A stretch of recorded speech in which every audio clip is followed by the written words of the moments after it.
There's a version of you that never sleeps in, never skips training, never wastes time. There's a version of you who never fails. It is waiting for you. Genuinely ask yourself a question, you at home. If you had done those things for the last 2 years, you never skipped a training, you never wasted time, you never scrolled TikTok, you never sat aimlessly on the internet typing in garbage, never played video games, you never wasted time. You never skipped training, you were training every single day. You never slept in, you were never lazy. There's this version of you. Imagine the person you would be.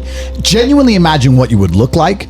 Imagine where you would live. Imagine the car you would drive. Imagine how much your woman would respect you. Imagine the love you would see in her eyes when she looks at you with adoration like a king. Imagine your existence. That person is waiting for you. And the only thing that's stopping you from being that person is your monumental laziness. You can have it. The universe is very giving. It will give you anything you work for. I've never seen somebody try for something with all of their might and not get it. The only people who do not have the things they want are the people who do not try for them. I've never seen a person wake up and say, my only dedication in life is to solve a Rubik's Cube and fail. You are not stupid. You are not incompetent. You are lazy and arrogant. It's extremely important you understand that that person is waiting for you and you are declining that version of yourself. In the multiverse, in the many different versions of the universe that exist, there is a version of you that does those exact things. And he is a greater person than you can even fathom. You can transform yourself into that guy. You can be a top G. That's exactly what I did. I knew who I was going to have to end up being before I became that person. My brother and I are not from rich families. We are not from advantaged beginnings. But I knew I had to be a big, strong, fighting billionaire. That's what I knew I had to be. Discipline is the key to success. If you cannot force yourself to do something you don't want to do, how are you ever going to put yourself through the suffering required for greatness? If you cannot force yourself to train when you do not want to train, if you cannot force yourself to work when you don't want to work, if you can't force yourself to not log into Pornhub or force yourself to eat right, how can you possibly ever become a monumentally successful person if you cannot control yourself long enough to do what must be done as opposed to what you feel like doing? The only people who get to live their lives based on how they feel are women and children. Children can cry because they feel like crying, as can a woman. A woman can start an argument because she feels like arguing, as can a child. A man must do what he is supposed to do irregardless of how he feels. That is the key component to masculinity, is discipline. If you do not have the discipline to dedicate yourself to anything, you are going to fail and be crushed by the people who can. If you only go to the gym when you feel like going to the gym, you're never going to be as strong as the people who go to the gym when they don't feel like going to the gym. That is a reality of life. So, I train every single day. I've actually heard from some people saying, you overtrain. And I explained to them, one, I don't believe in rest. I'm not you. I'm not pussy and I'm not broke like you are, Mr. Fitness Trainer, standing around the gym teaching people for $50 an hour. I don't need to listen to you. Secondly, I don't train because I want to get bigger. I train every day because it is difficult to train every day. It hurts. I don't want to. I wake up and I'm busy. I have other things to do. I don't feel like doing it. So I force myself to do it 7 days a week, 365 days a year, so that I know I'm the kind of person who can do what he doesn't want to do when it needs to be done. I am that man. And it is more of a mental exercise than a physical exercise at this point. How can you ever outcompete me if I can force myself to do the things I don't want to do and you cannot? Discipline is absolutely essential for success, and you need to get very comfortable and very used to the idea of understanding that on your path to greatness, there are going to be long periods of time where you hate what you are doing, where you are dissatisfied with the actions you must undertake, where you are tired, where you are stressed. That is why it is difficult. That is why most people won't make it.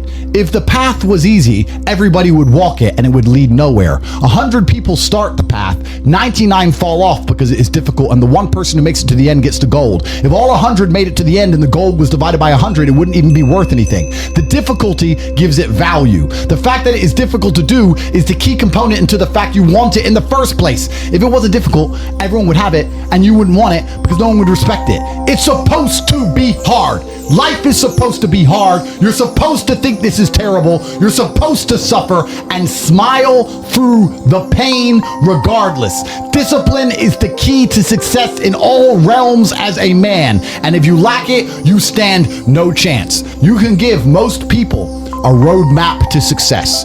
You can give them a Ferrari with a full tank of gas, and a lot of people still wouldn't make the destination because they would say the drive is too far away. Quitters, they don't have the discipline. You can tell them exactly how to do it. You can give them the mechanism to get there, but they don't have the discipline to complete the drive and end up at the destination. That is the majority of Earth. This is your competition. People who, even if they are told what to do and people tell them exactly how to do it and help them do it, still quit, still fail because they lack discipline. Even me, with my monumental powers, I can't make a quitter successful. It doesn't matter how good I am. It doesn't matter how easily I make it for them to succeed. It doesn't matter how compendious and concise and powerful the real world is. It doesn't matter how much I text them and motivate them, how many emergency meetings I do to try and talk to them and hype them up, how much motivation I give them. It doesn't matter what I do. If they are a quitter, guess what they're going to do? They're going to quit. No matter how simple the map is to read, no matter how fast a Ferrari is, somewhere along the drive, the sun's going to get in their eyes, and they're going to sit there and go, I don't like this, this is hard, and they're going to quit. Quitters are the number one type of people that nobody can help. If you're a quitter, I can't help you, life can't help you, God himself cannot help a quitter. So if you lack discipline, you lack the very basic building block to any type of success which exists on the planet. By every single metric which can be measured with science, you are going to stay a loser and a failure. The key is to keep training. If you train hard every single day, you don't have to worry about a little bit of vitamin C. It's true. If you don't train and you don't smoke, you're still going to be a pussy. Yes. The answer is always hard work. As soon as you are granted life, you are guaranteed death. What you do in between is up to you. You are all conscious. That could end tomorrow, that could end in 100 years. But the time between the beginning of your consciousness and the end of it is completely up to you. Training is never the wrong decision. If you're in jail, you should train. If you are free, you should train. If you are rich, you should train. If you are poor, you should train. If you smoke, you should train. If you don't smoke, you should train. If you drink, you should train. If you don't drink, you should train. You cannot escape that hard work is always the correct decision. There is no time in any scenario when working hard is going to be the wrong answer. You should always try your very best in all things. I will smoke 10 cigars a day and beat the shit out of you because I train harder than you can possibly fathom.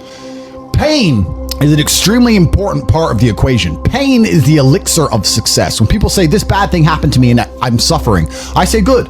It is pain which is required. It's one of the elements in the chemical reaction. If a chemical reaction requires 5 particular distinct compounds and you have 4 and you're missing 1, it simply doesn't work. Pain for a man is one of the most important elements in becoming successful. Batman is Batman because they killed his parents. If they did not kill his parents, he would not be Batman. You're supposed to suffer. You're supposed to take that pain. The worst thing that can happen to you as a man is you live a life with no pain in it. To be born into a rich family and have a nice, easy life and be given money and you don't have to go to the gym and not have to train because you have bodyguards and sit around like a fuck up. You're going to be miserable and unhappy and a drug addict buying prostitutes. You're only going to have women who adore you. You're only going to feel confident in yourself and feel happy when you've been through hell and come out the other side. The pain is required, and you'll often notice that people who are better than you are people who have suffered more than you have suffered. So the person who is waiting for you, he requires your motivation. It also requires huge amounts of pain. So when bad things happen to you, do not sit at home and lament. Do not feel sorry for yourself. Instead, look in the mirror and say, thank you, God, for giving me one of the ingredients that is needed for the chemical concoction that is going to turn me into a superhero. Because pain is an extremely important one. In fact, it's one of the most important ones for a man. Everything is war. All of it. Sitting in the commute without losing your patience is war. Trying to find a way to escape your slave job is war. Keeping your wife happy and your children inspired is war. Training to become stronger than before is war. It is all war, and it cannot be avoided. And I'll tell you why it's war. Because war is 2 opposing sides trying to achieve the same goal. 2 opposing sides want the same land or the same influence over X land. And the car you want, the Ferrari, you're not the only person who wants it. The reason it's so expensive is because others people want it. The girl you want, the beautiful woman, everyone wants her. It is war. It is competition. Everything about life as a man is war. It is conflict because you are competing against the other men who want it the same, which is why discipline is such an important thing, which is why you must take the pain and add it to the concoction to become as formidable as possible. Life is war. This idea that you can go through life as a man and avoid war is probably the biggest mistake that most men make, because it is impossible for you to achieve anything significant without war. Running a business is war. Running a hotel, running a restaurant, running an online company, it's war. Training is war. Life as a man is war. You need to wake up and view it exactly as what it is. Everything I want, other people want. Everything I desire, other men are trying to get. This is a war and I must outcompete them. That is the best possible mental model you can have. Even in jail, it was a war for who could stay most calm, a war who could control their mind the best, a war for who could suffer the least. That is war. I was surrounded by people who lost their minds and I refused. It was a battle and I was successful. Life in and of itself as a man is a never-ending struggle and a never-ending battle. It is the constant of the human condition. Evolution requires pain. While others complain that they do not feel happy enough, I'm happy I'm struggling. I don't want to be happy. I want to be great. This is the beauty of life as a man. Do you understand? I don't care. I'm happy to be struggling. I wanted to fight. You wanted to win. I wanted to fight. That's the difference. You're concerned with winning. I wanted to just fight. And we're fighting. That is the beauty of life as a man, to be great. If you concern yourself only with being happy, you are once again acting like a female or a child. Happiness is fleeting. It doesn't even matter if you're concerned only with the hedonism of happiness. You're going to drink alcohol and go to parties and go to festivals and take drugs. I want to be happy. Who cares? I want to be great. I want to be great all of the time. And let me ask you a question as a man at home, genuinely, truthfully. Would you rather be a loser who's always smiling, a happy loser, or would you rather be a stressed winner? Because I'll tell you something about winners. Most of them are stressed. We are stressed. We're stressed. Putin is stressed. Genghis Khan was stressed when his messenger turned up after a 4-week ride with updates from the battlefront of Iran. I'm sure he was stressed by what he read. Even if it was very good, even if it all looked fantastic, he started to feel stressed. Okay, well now maybe I need to go to Iran. How long is it going to take me to get there? Maybe we need to send more horses. Maybe we need to colonize Iran. He felt stress because the beauty of life as a man is to be great. So you have to sit here and ask yourself, do you want to be a happy loser that's insignificant? Nobody knows you exist. Women don't respect you. Men don't respect you. Nobody cares if you live or die, but you get to smile all the time. Or do you want to be one of the most important people on the planet with a little bit of stress?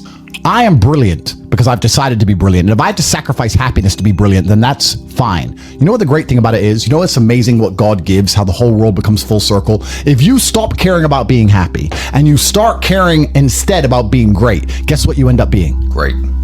Along with great. And you know what? Yeah, happy. You end up happy if you forget about happiness and try to become great. You will never be successful if you're concerned about being happy, so forget about it. I like to consider myself a wise old man, and I'm trying my best to encourage and instigate a revolution amongst the youth where men take absolute self-accountability and they believe in themselves and they take responsibility for absolutely everything. As a man, you are most formidable if everything is your fault. If it rains outside and you get wet, that is still your fault. Can you control the rain? No. Could you have brought an umbrella? Yes. You need to blame yourself for all things, the good and the bad. And by doing this, you take absolute self-accountability, which allows you to build a mental model in which you will find solutions, 1. 2, avoid trouble because you know that anything bad happens to you is your fault. And 3, be the most fearsome competitor possible because we're living in a very competitive world nowadays amongst the elites. The people who understand that you're living inside of a fish tank are trying very hard to get out. And you have to make sure that you can outrun some of them if you want to escape. It's an age-old adage. If a bear is chasing a group of people, you do not have to be the fastest one. You just have to be faster than the slowest. The slowest person is going to die. So as long as you're ahead of the majority of people, you stand a very good chance of avoiding slavery. Being a powerful man isn't always about furious anger and instilling fear. As enemies attempt to attack your energy and lower your vibration, understand this. Power is untouchable. Power may notice, but it doesn't care. Sometimes power is simply not giving a fuck. Being a powerful man isn't always about furious anger and instilling fear, meaning sometimes it is. You need to retain the capability to instill fear with furious anger. A man who cannot do that is not a man. It is one of the cards you need to have in your deck. However, more often than not, when you're in a true position of power, you will play the alternate card, which I'm describing here as simply not caring. How can you not give a fuck about things? So I'll tell you how. If you're filthy rich and you have a strong network of people around you who you trust, and you have a good family, and you have beautiful children, you have women who love you, and you have beautiful supercars, you live with your best friends in a compound, you have armed guards, and you're proud of yourself, and you're strong, and you train hard every day, and you're monumentally successful, and all of your dreams come true, and if you want something, you can instantly snap it up. You want a Pagani, you want a Bugatti, you want a $25 million apartment, anything you want, you buy. It's very easy to not give a shit about the opinions of people who don't have one fraction of your success. And what these people are trying to do is drag me, I'm using me as an example, but we can also use it for you. When you have true power, they're trying to drag you down. They're not trying to elevate themselves.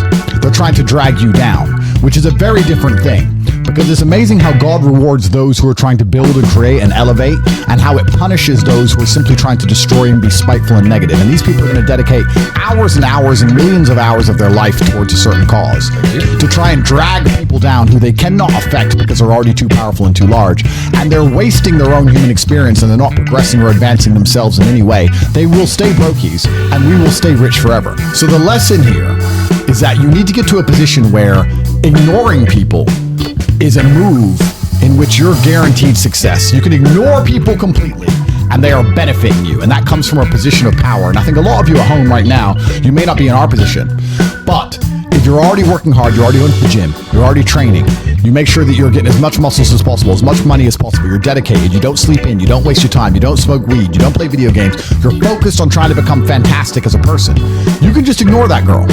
That girl who broke your heart or cheated on you, just ignore her. The most powerful move you can make is ignore her. Yeah, you could yell at her. Yeah, you could try and make her scared of you, blah, blah, right? That's not going to work. The powerful move is just to completely ignore her because you're on your ascent. She is likely on her descent. She likely has no intention of improving herself, no intention of becoming richer, no intention of becoming better looking. Time is against her.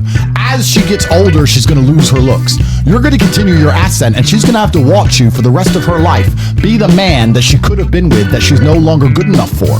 The best thing you can do is simply ignore her. That is the powerful move. And it's the same with also men. It's not even a gendered argument. There's men who want to be your friends right now, who wanted to be your friend, and they did something wrong to you. And if you're on the right path doing the right things, karma, God, the universe, whatever you want to call it, is going to teach them a lesson for simply failing to be a good person to you while they had the chance. But when you have a whole bunch of money, you take care of the people you love. And that's the masculine prerogative. And even my brother and I, anyone who's been loyal to us, who's on our team, we monumentally reward. And everyone who ever displayed cowardice or sold us out or made mistakes massively regrets it because they see how well we treat the people who are close to us. If you lack somewhere, excel somewhere else. Counter your weaknesses by honing other capabilities. If you're ugly, become filthy rich. If you're poor, be as strong as an ox. Life is unfair. The primary focus of your energies is to balance the books. And there's two different ways you could interpret that. You can, obviously, increase the attributes that you are lacking. If you have the ability to train, because a lot of people don't. Some people are born without arms and legs, but you, with 2 arms and 2 legs, you're sitting at home jerking off the Pornhub, flabby and fat. If you have the ability to train, you should be doing it. But also, there are some things that some people are just better at, and you can counteract that problem by teaming up with people who compensate for your weaknesses. People who are strong in areas where you are weak, and you team up with people where you are strong in areas where they are weak. I don't think between the people in this house and our group of friends, we lack anything. Correct. Anything. Correct. Literally anything. We can sit as a group and have a conversation about anything with anyone in the world and give useful insight and change people's lives for the better, because although I am not perfect, our team compensates one for each other. And that's the point of brotherhood. So excel in one area if you lack in others. I have people say to me, Andrew, I'm short. What do I do? I'm short. Okay, God made you short. Fine. Good. Doesn't matter. You can't change it. What you can do is become as strong as an ox and become filthy rich and monumentally important and extremely influential. You can do that. People say, I'm poor. You should be strong. Oh, I'm strong, but I don't have any money. Okay, then teach others to be strong. Yes. There's always a way you can take your advantages and use them. And by teaming up with other men, the other people, you can build a team in which there are no weaknesses. So if you have a disadvantage, you also have somewhere God has given you a distinct advantage over others, and it is your duty to excel in that realm. It is your duty to become so monumentally influential and powerful within that specific criteria in which you have the capability to be brilliant, that your weaknesses no longer appear because they can be simply overshadowed by your network or overshadowed by your absolute competence. By constructing the correct mindset, you can be in the exact same scenario you're currently in, living the exact same life with a different mental model in which you view the world, and you will not only feel more powerful, you will be more powerful, you'll achieve more amazing things, you will be greater, you will be happier with the